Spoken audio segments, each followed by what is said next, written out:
Bureaucrats are known to have pursed lips, but here is an IAS officer who never held back punches, whether during service or after it. He is touchstone of honesty, integrity, and efficiency. He always gave his best in whatever work was assigned to him. The list is very long, but I'll mention a few. He spurred industrial growth in Uttar Pradesh during his stint in Udyog Bandhu. He digitized all records of UP's revenue board, considering a punishment posting by most bureaucrats. As Joint Secretary in Union Labour Ministry, he formulated Rashtriya Swasthya Bima Yojana, RSBY, which is considered mother of Ayushman Bharat Yojana, kick-started by Narendra Modi government, and a scheme replicated by World Bank in many other countries. He also planned a completely transparent auction of coal mines after the sector had come to a grinding halt after the alleged coal scam during a UPA regime. He has successfully fought many battles in his life. The most recent was against a life-threatening ailment. He is an inspiration to generations of bureaucrats. He continues to contribute through his lectures, media columns, interviews, and an organization, Nexus of Good, founded by him. Nexus of Good has been taking forward good work of bureaucrats, individuals, and private organizations in various fields, particularly education. A warm welcome, Mr. Anil Swarup, to Indian Masterminds. Good afternoon. So you always say that if you were born again, you'd like to be a IAS officer. So why is that? I became an IAS officer myself because my father wanted me to become an IAS officer. Yeah. I was trying to live his dream. I owned up his dream, made it my dream, and became an IAS officer. But the experience that I had as a civil servant for 38 years, one in the police service and 37 in the IAS, I discovered that what a wonderful service is the Indian Administrative Service. The sense of satisfaction that I derived out of doing things in those 37 years as an IAS officer made me believe that there can't be a better profession. There could possibly be. But based on my experience that I had, the amount of satisfaction that I had doing whatever assignment came my way, I think that if I am to be born again, I'd like to be an IAS officer all over. These days, millions and millions of people want to be an IAS officer. And you were an IPS officer first before becoming an IAS officer. So how was it preparing for IAS while doing training for IPS? I had given my exams, the second year exams, before joining the police service in Hyderabad. So the system was such that the exams got over, say, in September end or October, and I joined the police academy in October. So I was not preparing while in the police service. Probably the only preparation that I did, if you can call it a preparation, was preparing for my personality test for the IAS. But apart from that, there was no preparation to be done. All exam and everything had been done and given. Okay. But what do you advise people, those who want to prepare for civil services, should they give up everything else and prepare for the civil services, or should they continue with some backup plans, or should they continue with their job and prepare for civil services? I advise that anyone who's planning to appear for the civil service, he has to be absolutely focused on the objective of becoming a civil servant. In my time, the examination was perhaps not as tough as it is now. Now it's pretty phenomenal, and the competition is extremely tough. And hence, my advice to those appearing in the civil service is, take a call. If you do decide to prepare for the civil service, leave everything else. It has to be some sort of a sannyas. Now, I'm talking about people who are common people like me, not geniuses. A genius can study for a short while and probably qualify for the exam. But if it were for me, if I were to prepare again, I would leave everything and get down to preparing for the civil service for the simple reason that the examination is extremely, extremely tough. In your time, it used to be, the age limit used to be just 26 years and total attempts used to be limited to 3. Now people can give up to 8 attempts, and age limit has gone up to 35 or 40 in some certain cases. So how do you see? Means how can a person remain motivated for 8 to 10 years? Again, my personal view is different from what the government says, because government allows you to take so many attempts. I would believe that at best a couple of attempts. Put everything, if you don't do it, go for it. But while you are preparing for the civil service, don't think of anything else. And I've also written in my book that the maximum age limit cannot be 40 years, cannot be 35 years, for the simple reason that anyone who gets into the service, if he has to get promoted, there is no chance of him becoming Secretary Government of India if he gets into the service at 35. It can be extremely frustrating for an officer to have joined a premier civil service and not to reach the top. So, and secondly, more importantly, that if you get officers or persons recruited at an earlier age, you can probably train him. You can change his attitude, you can change his mind. But imagine a person who's 35 years of age. What changes are you going to bring about through training or anything else? So he will be, as it were, a hard-boiled egg. You can't change him at all. So cast him young. And if I were to have my way, certainly not beyond 28 years. Beyond that, I think it becomes very, very difficult for the person joining the civil service as well as for the government to change it. How important is the role of a coaching in selection of a candidate?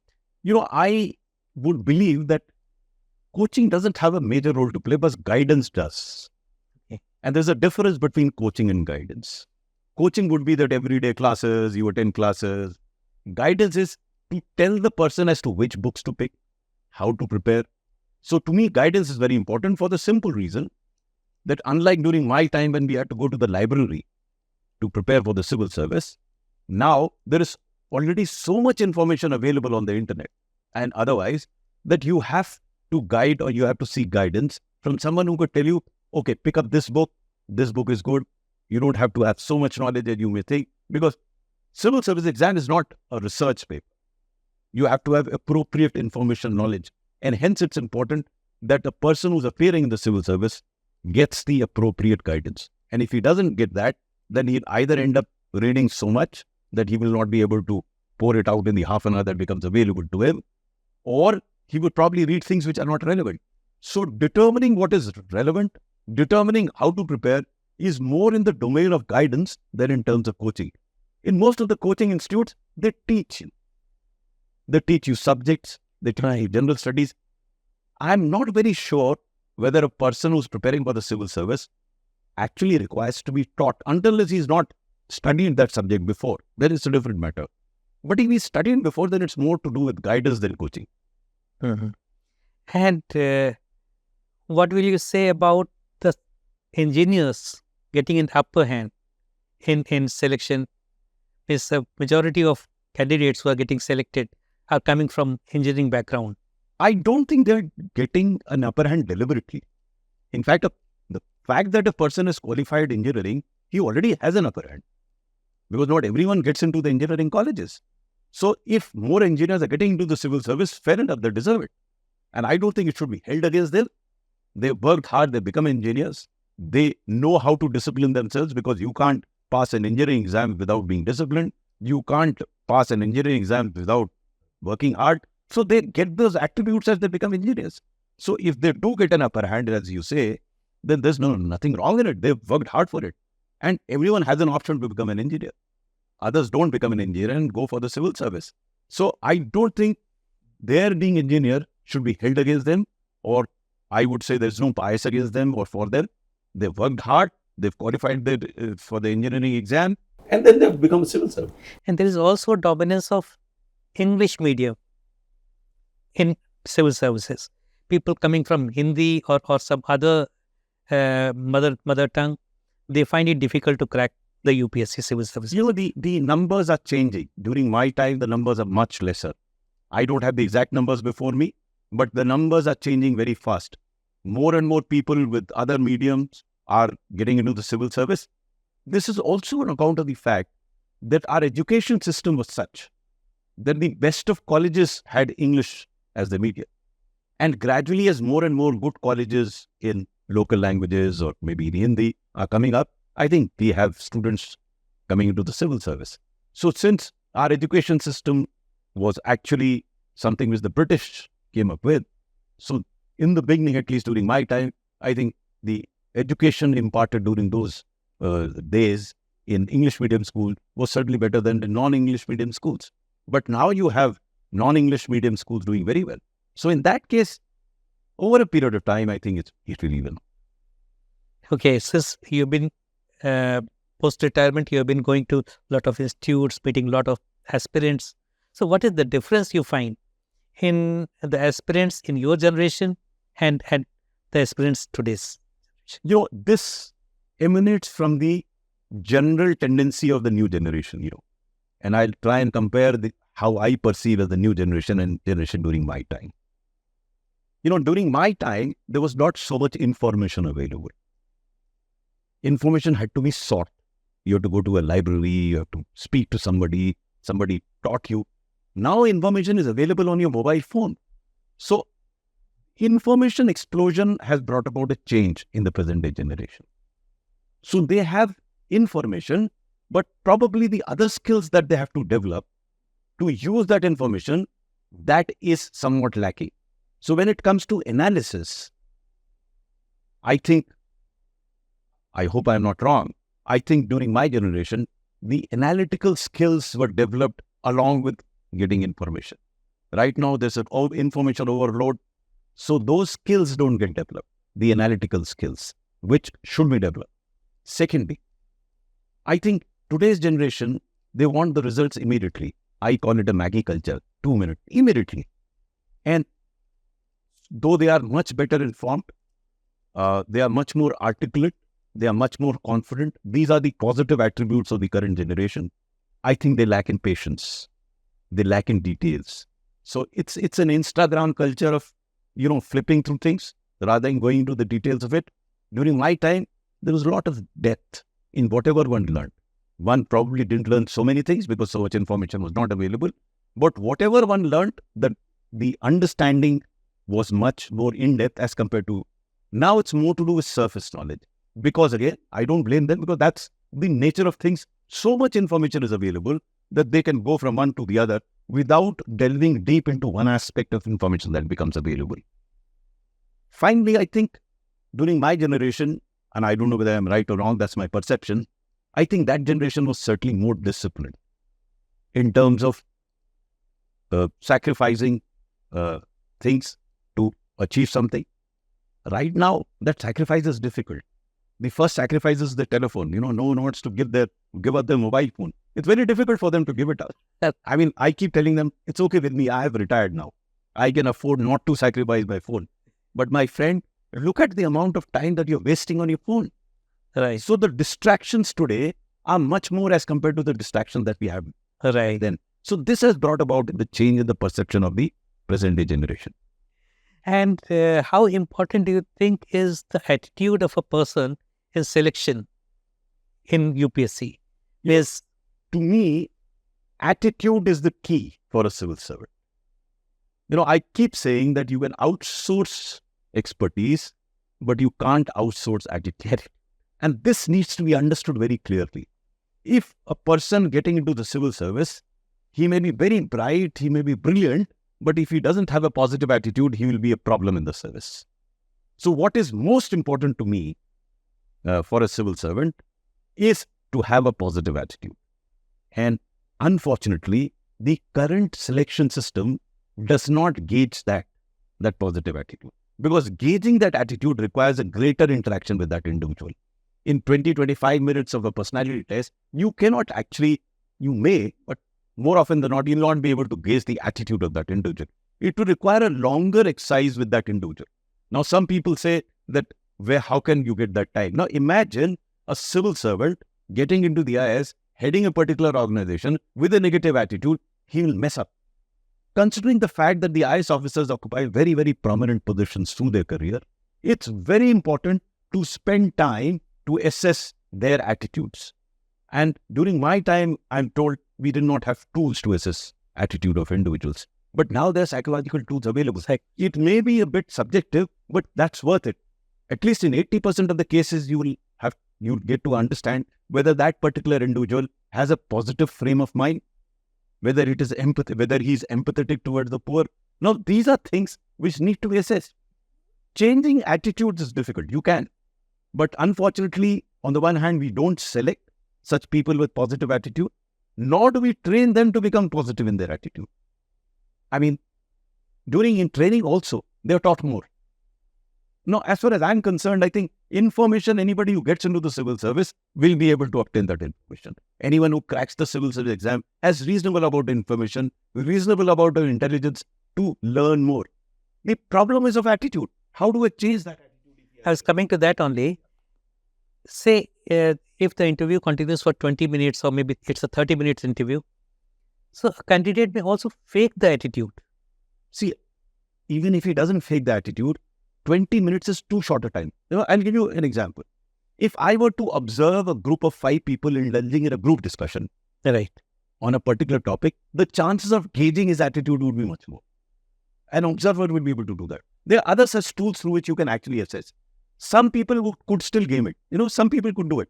But not as of now. Right now, it's totally a shot in the dark. You are assessing the intellectual capabilities. You are assessing the communication capabilities of an individual. All that is being assessed. But what about the attitude part? No one seems to be bothered about it. And then you end up blaming a person that he has a negative. You haven't assessed. And then you haven't trained them. Then you haven't mentored them. No, there are 3 stages. First, select the right person. You may go wrong in about 20% cases. 80% would still be good. Then train them to develop a positive attitude. And it can be done by demonstrating and illustrating to them that guys with this attitude succeeded in the service. Now, this is very, very important. Yeah. You don't tell people that have a positive attitude because they will not own it. They will own it only when they find it beneficial to themselves. And that can be demonstrated by putting across such people who have had positive attitude and have succeeded. It's very important. Yeah. Same goes for honesty. Everyone keeps talking about you must have honesty, you must have integrity. Now, unless you are able to demonstrate to an officer that honesty pays, ethical conduct pays through presenting people who have done well in their lives and in their careers, following a particular ethical path, how will you start believing in it? Then it's only Gyan saying honesty is the best policy. It doesn't work that way. It can be done, but it requires a lot of effort. Someone has to sit and think. The ethics and morals, have they changed for the better or for the worse? See, I couldn't care less. I mean, it's a very subjective judgment. It's good, bad. I'm looking at the objective conditions may be what they are. They may have changed. It's not material. What is material to me is the officer concerned.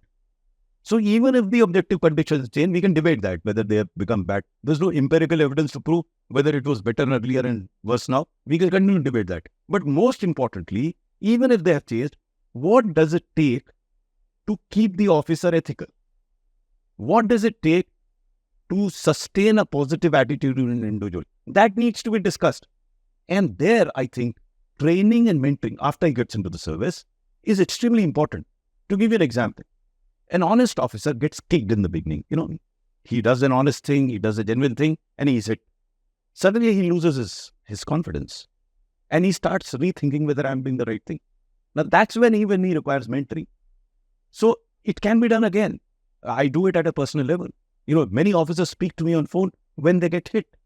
And the conversation that you have with that officer matters a lot. Now, mentoring is being done by many officers. I do that. But there's no institutional framework. To me, in the civil service, mentoring is extremely, extremely important. It happens in the private sector. But unfortunately, it informally happens in the government sector by some officers who take the initiative. But in majority of the cases, officer gets hits once, twice, and then he says to hell with it. Mm-hmm. Now, he has to be spoken to. And who does that? A mentor. So, to me, mentorship is extremely, extremely critical. So, going back to the initial point that I was making, first make an attempt to get persons with integrity, persons with positive attitude, persons with leadership qualities into the service. The UPSC does not assess them as of now. I mean, UPSC is a fantastic body. No one can point a finger towards them. But I don't think there's a conscious effort to get honest people, to get people of integrity, to get people of positive attitude into the service. There's no conscious effort. They have a paper on ethics. But doing a paper on ethics doesn't make a person ethical. And then when they get into the service, what sort of a training are we imparting? Are we teaching him Constitution of India, Indian Penal Code? That's what is done. Are we teaching them? Is it required to teach them? That they have already done. Even as if part of the preparation. There are other ways of making them do that, but don't teach them. What is most required is expose them to people who've led an honest life and have succeeded. It's very important to have succeeded, because by and large, we have now come to believe that all honest people suffer, which is wrong. A lot of honest people are doing very well. And we also are somehow erroneously made to believe that dishonest people are actually flourishing. I come from UP. 2 chief secretaries of UP went behind the bars. So we have to demonstrate to them that it doesn't work. So that's the training part. And the third, and a very important part, is the mentoring of those officers. If they are appropriately mentored, I'm not saying all of them will be salvaged, but a larger number of them can be salvaged. It is very interesting and inspiring talk about how preparation is done and how the officers are selected. So we'll come to our second segment, where we will talk about the training after selection. We'll talk about it in our second segment.